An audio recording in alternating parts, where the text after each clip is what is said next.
মৰমৰ শিক্ষাৰ্থীসকল, আজি মই তোমালোকক সংহতি পাঠটোৰ ভেন চিত্ৰ ভেন ডায়েগ্ৰামৰ বিষয়ে ক'বলৈ লৈছোঁ।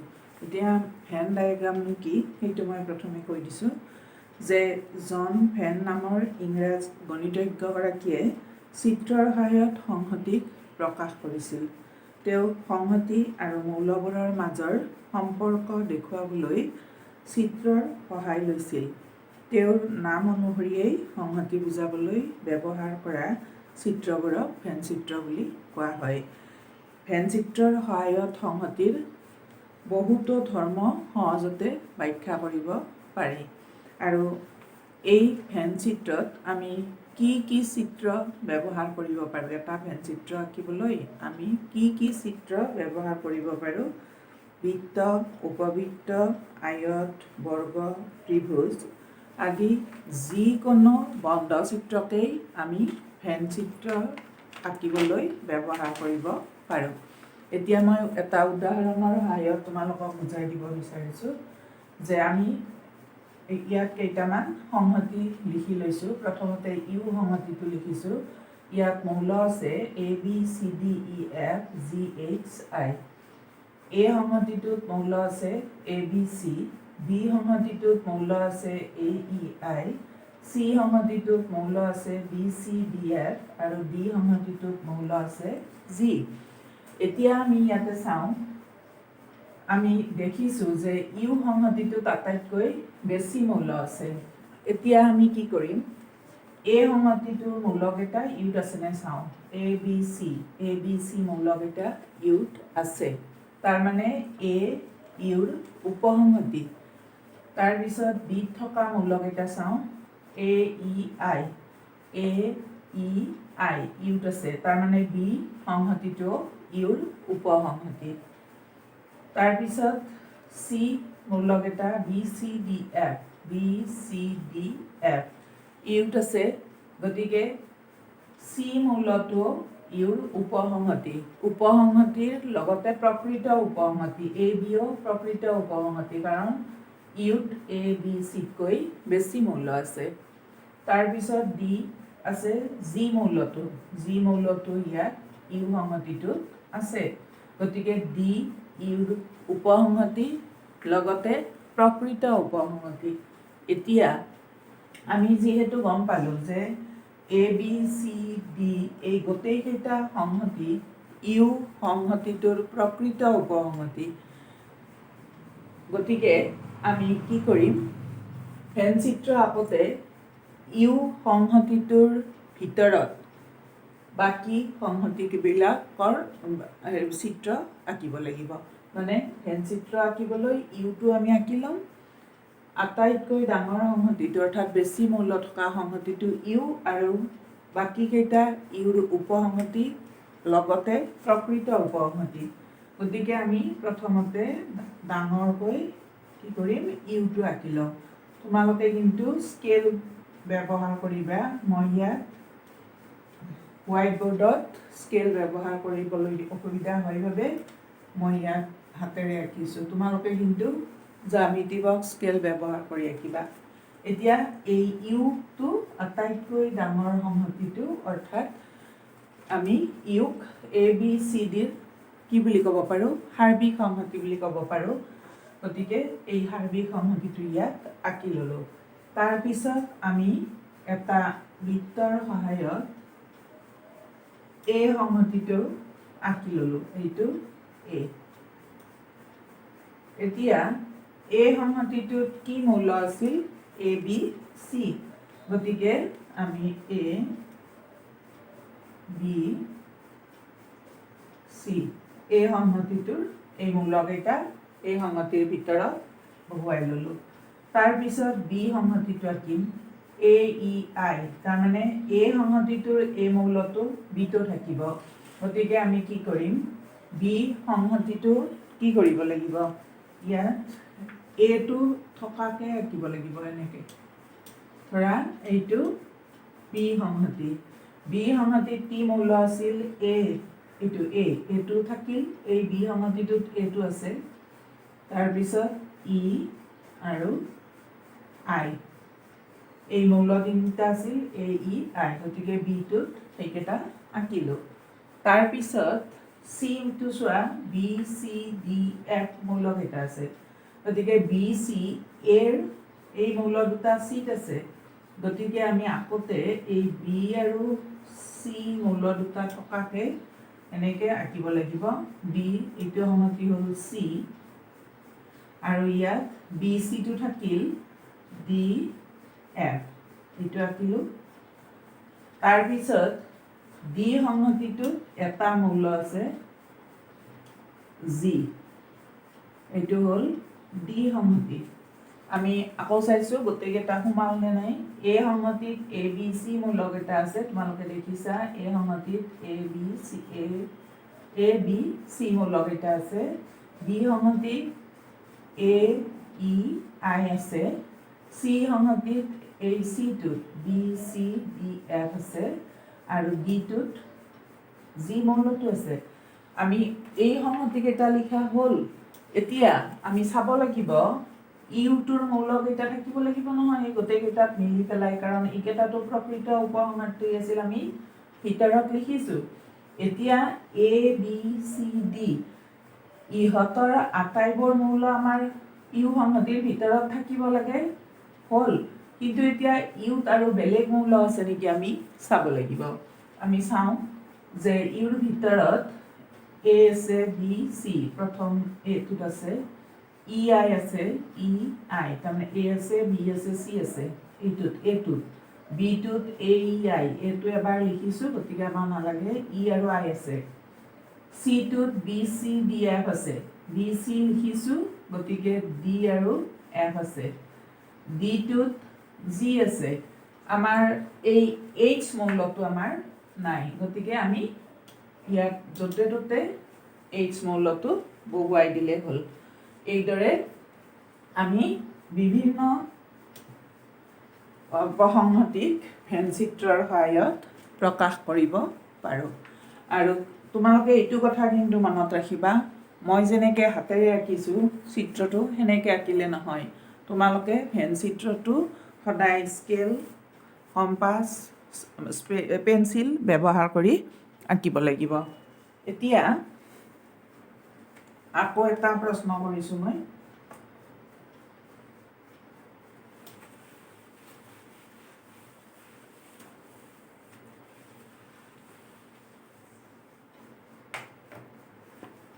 যে তলৰ সংহতিবোৰ ভেনচিত্ৰৰ সহায়ত প্ৰকাশ কৰা।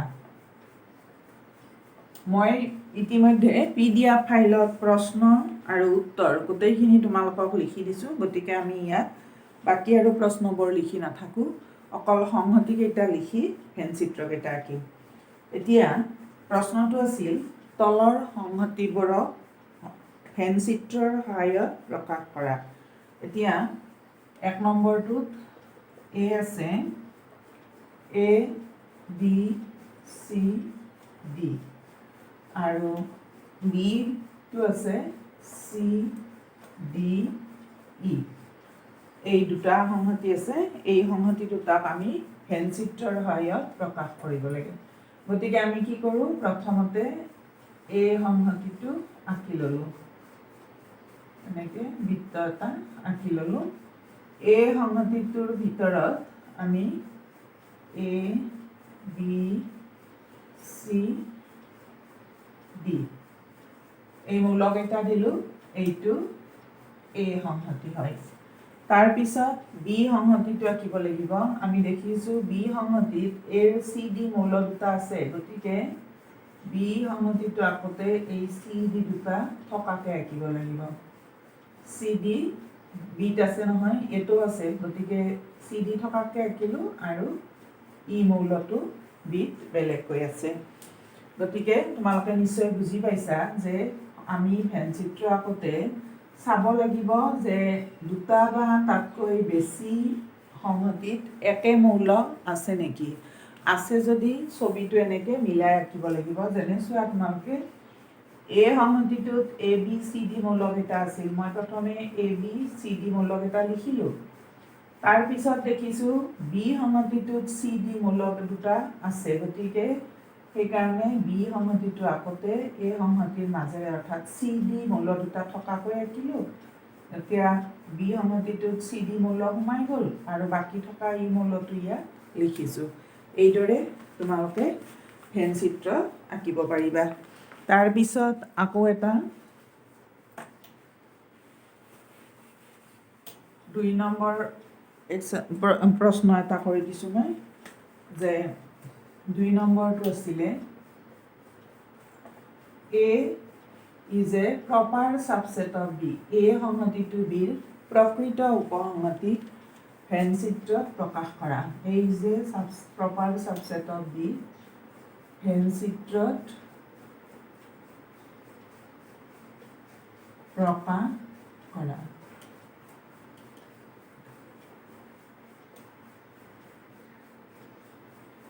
এতিয়া এটা সংহতি আন এটা সংহতিৰ প্ৰকৃত উপসংহতি হ'বলৈ দুটা চৰ্ত আছিল। এটা আছিল A is a subset of B. A বিৰ উপসংহতি হ'ব লাগিব, আৰু A not equal to B. A আৰু B সমান হ'ব নোৱাৰে। তেতিয়াহে এই দুয়োটা চৰ্ত যদি সিদ্ধ হয়, তেতিয়াহে A is a proper subset of B হ'ব। তাৰ মানে আমি কি বুজিলোঁ, যে A is a subset of B, A বিৰ উপসংহতি হয় মানে এৰ মৌলবোৰ বিত থাকিবই লাগিব। উপসংহতি হ'লে এৰ মৌলবোৰ বিত থাকিব। কিন্তু A not equal to B, A আৰু B সমান হ'ব নোৱাৰে। তাৰমানে বিত অতি কমেও এৰ মৌলকেইটা থকাৰ উপৰিও অতি কমেও এটা মৌল বিত বেছিকৈ থাকিব লাগিব।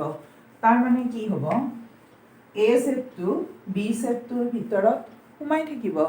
গতিকে আমি এইটো ছেট B আঁকিলোঁ।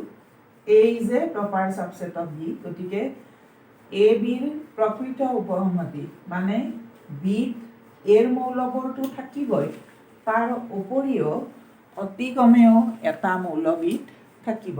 তাৰমানে A সংহতিটো বিৰ ভিতৰত সোমাই থাকিব। গতিকে আমি ভিতৰত এইটো আঁকিম।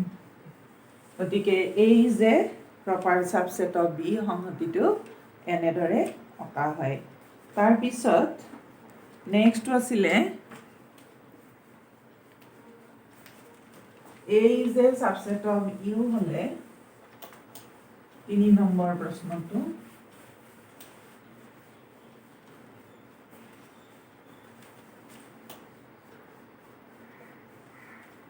A is a proper subset of U হ'লে AC মানে কি, এৰ পূৰক সংহতি ফেন চিত্ৰত দেখুওৱা।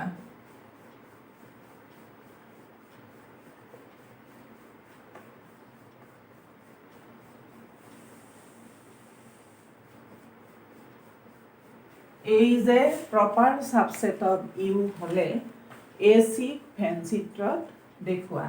এতিয়া A is a proper subset of U.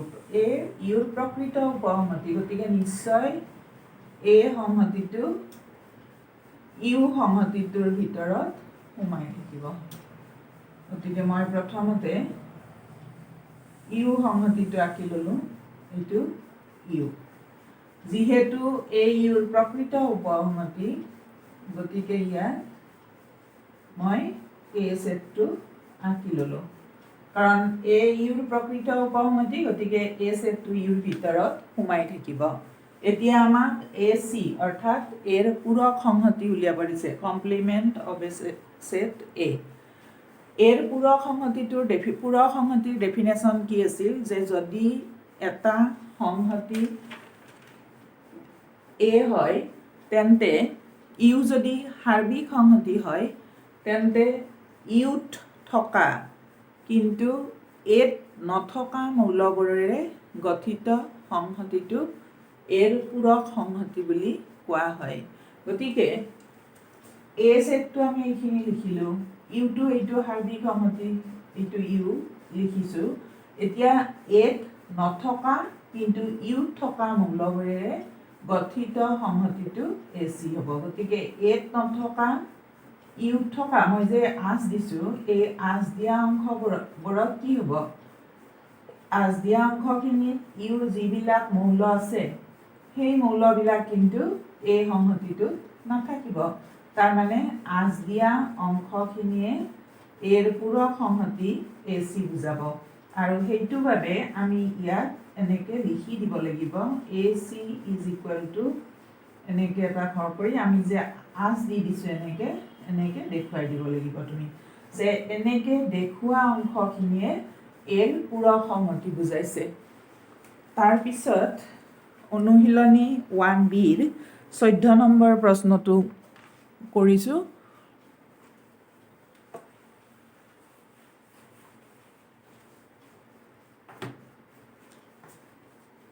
Exercise 1B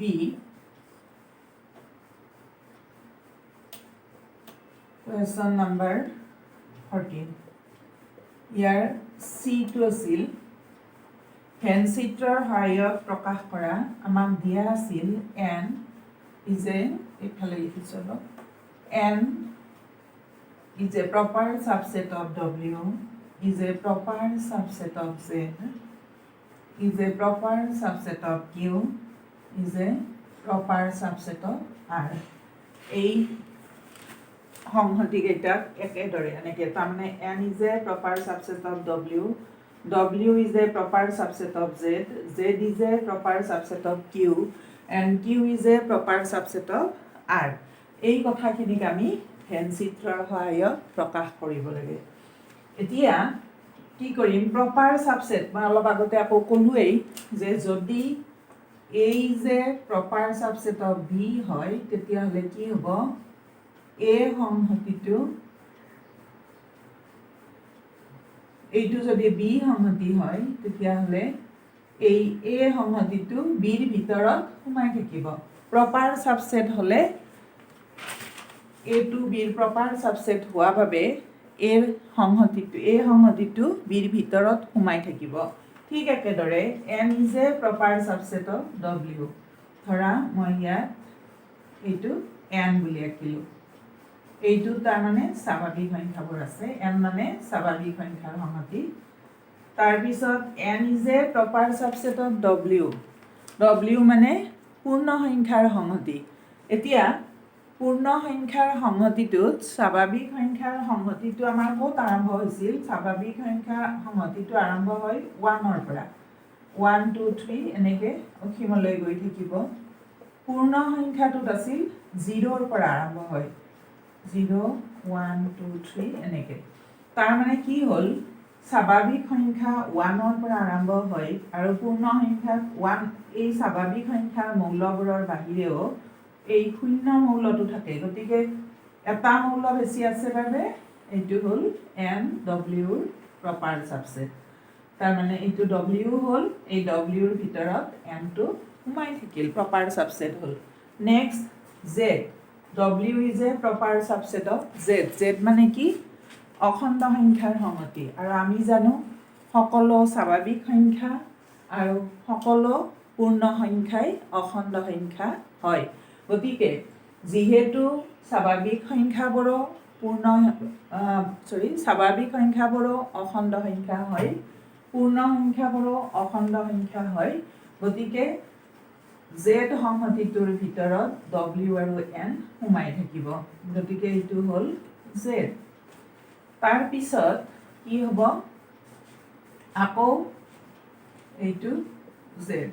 Q মানে পৰিমেয় সংখ্যাৰ সংহতি। আমি জানো আটাইবোৰ স্বাভাৱিক সংখ্যা আটাইবোৰ পূৰ্ণ সংখ্যা আৰু আটাইবোৰ অখণ্ড সংখ্যাই পৰিমেয় সংখ্যা হয়। গতিকে পৰিমেয় সংখ্যাৰ সংহতিটোৰ ভিতৰত কি সোমাই থাকিব Q মানে পৰিমেয় সংখ্যাৰ সংহতি।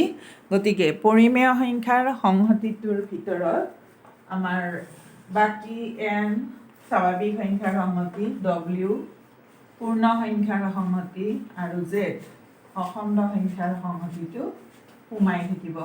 তোমালোকে এইবোৰ পেঞ্চিলেৰে ধুনীয়াকৈ বৃত্তবোৰ ৰাখিবা দেই মই হোৱাইট বৰ্ডত পিছলি যায় বাবে মই পেঞ্চিল ব্যৱহাৰ কৰা নাই তোমালোকে পেঞ্চিল কম্পাছ স্কেল ব্যৱহাৰ কৰিব পেলাই ধুনীয়াকৈ ছবিবোৰ ৰাখিবা এতিয়া এইটো হ'ল কিউ পৰিমেয় সংখ্যাৰ সংহতি তাৰ পিছত Q is a proper subset of R এতিয়া আমি জানো যে সংখ্যা আটাইতকৈ বেছি মৌল থকা আৰু সেই সংহতিটো যিটো সংহতিত আটাইবোৰ স্বাভাৱিক সংখ্যা থাকিব আটাইবোৰ পূৰ্ণ সংখ্যা থাকিব আটাইবোৰ অখণ্ড সংখ্যা থাকিব আটাইবোৰ পৰিমেয় সংখ্যা থাকিব সেই সংহতিটো হৈছে আৰ মানে বাস্তৱ সংখ্যাৰ সংহতি ইয়াত অপৰিমেয়বোৰো থাকে কিন্তু অপৰিমেয়টো যিহেতু আমাক ইয়াত উল্লেখ কৰা নাই আমি নিলিখো গতিকে এনেকে এই সংহতিটো আমি ইয়াত আঁকি দিম তাৰমানে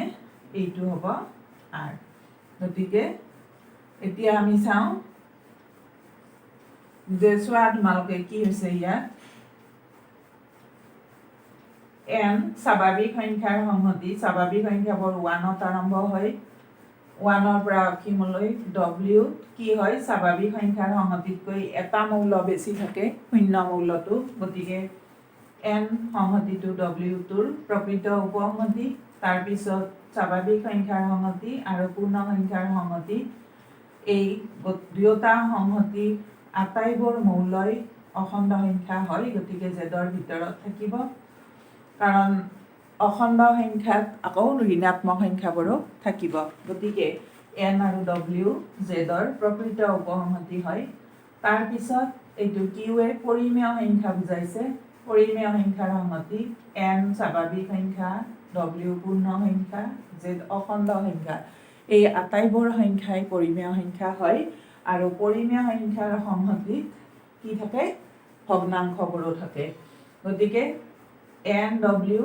আৰু জেডৰ মৌলবোৰ থকাৰ উপৰিও যিহেতু ভগ্নাংশবোৰ থাকে পৰিমেয় সংখ্যাৰ সংহতিত গতিকে কিউৰ ভিতৰত এই তিনিওটা সোমাই থাকিব গতিকে আমি কিউটো আঁকি দিলোঁ আৰু তাৰ পিছত বাস্তৱ সংখ্যাৰ সংহতি আৰত এই এন ডব্লিউ জেড কিউ থকাৰ উপৰিও অপৰিমেয় সংখ্যাবোৰো থাকে গতিকে সেইবাবে আৰ সংহতিটোৰ ভিতৰত এই আটাইকেইটা সংহতি এন ডব্লিউ জেড কিউ সোমাই থাকিব এইদৰে ভেন চিত্ৰৰ সহায়ত তোমালোকে বিভিন্ন ধৰণৰ সংহতিৰ অংক কৰিব পাৰিবা আজি এইখিনিতে এৰিছোঁ মই ভেন চিত্ৰৰ কথাটো